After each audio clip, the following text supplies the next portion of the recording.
Glad to have you with us here on this edition of Seattle Seahawks Today, powered by Chat Sports. Tyler Jones here, as we have an update on wide receiver DK Metcalf. This guy right here, he has given the Seattle Seahawks some great news. We'll tell you what he and John Schneider cooked up with the update this morning, coming up on this edition of Seattle Seahawks Today. Before we do, it is a new week here on the channel as the Seahawks gear up to take on the New England Patriots this week. And we are in a sub-battle with our Patriots channel. Allie Barefoot, the host of Patriots Today, she does a great job. Good friend. Enjoy what she does. She works very hard over there. But here's the thing. I want to show the Patriots what we're made of here on Seahawks Today. We're still not over that Super Bowl from many years ago when Marshawn should have gotten the opportunity running at the goal line, but you know the rest. We want to stick it to the Patriots and show why we have the best fans, not just in Seattle, but across the entire National Football League. We want to beat them off the football field and on the football field as well. Subscribe now for daily Seahawks coverage you won't find anywhere else. Let's win this sub-battle this week. Let's begin with this update on DK Metcalf. The news coming out this morning that the Seahawks have restructured DK Metcalf's current contract, freeing up cap space. Now, let's make one point very clear on this. This is not an extension. This is not a new contract. This is restructuring the current contract that is in place. Field Yates of ESPN putting this out this morning. Teams creating cap space via restructures to begin the season. Seahawks via DK Metcalf's $9.5 million. Vikings via TJ Hawkinson, $7 million. Falcons via their defensive tackle, David O, with $4.85. And then Cowboys via offensive tackle, Terrence Steele, $4.5 million. And OverTheCap.com went in a little further explaining what the Seahawks exactly did here. The Seahawks converted $11.875 million of Metcalf's salary in 2024 into a bonus for cap purposes. 3 void years were added to the contract to create $9.5 million in cap space. So, to put this in simple terms, you took close to $12 million, converted that, and you added the 3 void years on top of that.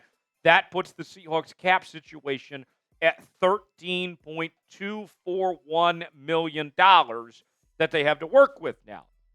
So, then the next question becomes, where do you go from here? What do you do with this cap space that you now have that you didn't have before? Well, you got some obvious question marks on the offensive line. That could be a start. And now with $13 million, that's a decent amount of change. You're talking about potentially having flexibility to make another move when it comes to free agency or a trade. Maybe it's for something later when you get close to the trade deadline. You have some options to work with here. And you don't make a move like this, freeing up this type of money, if you don't have something in mind here. You're not creating cap space just to create cap space. So what is John Schneider going to do with it? We'll talk about that here in just a moment. What is your one-word reaction to DK Metcalf restructuring his contract? Good on DK for willing to be a team player and make this work for Seattle. What is your one-word reaction? I'll give you my one-word reaction in the comments section, but want to hear from you guys first. Today's show is sponsored by Game Time. Game Time is the place to go for the best seats, the lowest prices guaranteed. Whether you're looking for tickets to sporting events, concerts, theater productions, comedy shows, and more, Game Time has got you covered. You choose the event you want to go to. They got the prices listed. You choose your seat, see if you like that seat or not, and then you're checking out on Game Time. Apple Pay, Google Pay, Venmo, all major credit card providers. Game Time has a new feature called Game Time Picks that makes getting tickets to see your favorite teams play live even easier. Game Time Picks filters out the fluff to show you only incredible deals on great seats so you don't have to waste time searching through thousands of tickets. Who wants to do that? They also have their super deals. If you stumble upon a super deal, those are deals you're not going to want to pass up on. They also have seat views, so you can get the visual, see what that seat is like. Your purchase is covered with the most flexible customer service policy in the ticketing industry. Download the Game Time app, create an account, use code ChatSports, $20 off your first purchase. Terms apply. Again, create an account, redeem code CHATSPORTS for $20 off. Download Game Time today. What time is it? Game Time. The link is in the comments and description of today's video. All right, shifting gears now. My one-word reaction is relief. This provides the Seahawks some relief, some breathing room to have some flexibility. And now, what will they do with it? I have to pull out the do something meme. It's been a while since I've displayed this on today's show, but it was very meaningful for this. Now you have this $13 million in cash to work with. Do something! Do something! So, what should they look at? Well, let's break this down piece by piece. What are the Seahawks' top weaknesses right now? Obviously, the offensive tackle spot. Not the left tackle spot, but Charles Cross graded as the best tackle in all of football in week 1. But the right tackle position, Abraham Lucas is out at least the next 3 games, potentially longer. George Fant, we'll see when he comes back. You could use some help there at the offensive tackle position right now. The offensive guard spot is just simply atrocious, if we're going to be honest with you, after 1 week. Laken Tomlinson was awful last week. You look at the other guys there. Anthony Bradford was not good. Get called for 2 holding penalties. I'd like to see Christian Haynes get a chance there, but maybe you want to look at your options at the guard spot. The linebacker position, I like what I saw from Dodson and Baker, but you don't have a ton of depth beyond that. Is Tyrese Knight ready for a big role? That remains to be seen, but there are some potential good options there at the linebacker position, some good veterans with experience that could potentially fill that spot. The corner position. Now, Witherspoon and Reek were really good last week, but then you have some question marks beyond them. Trey Brown did not play that great. You have a lot of youth and inexperience there. The corner position could be something they look at for backup help, maybe another nickel back potentially in that corner room as far as that goes. And then the edge rusher spot. You don't have Uchenna Nwosu right now. And Boye Mafe played very good. Draymond Jones, we'll see what he does. He's the highest paid player on this defense, but still waiting for him to kind of come into his own. You got Derek Hall there. You moved on from Darrell Taylor.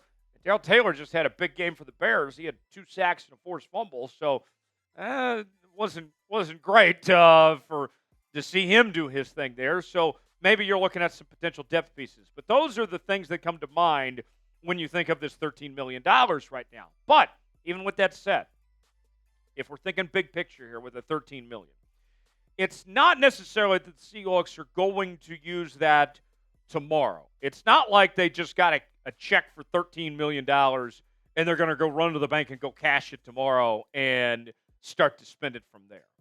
What could happen is you get to the trade deadline in, several weeks from now, and then reevaluate, all right, where are we at now? Have more injuries piled up?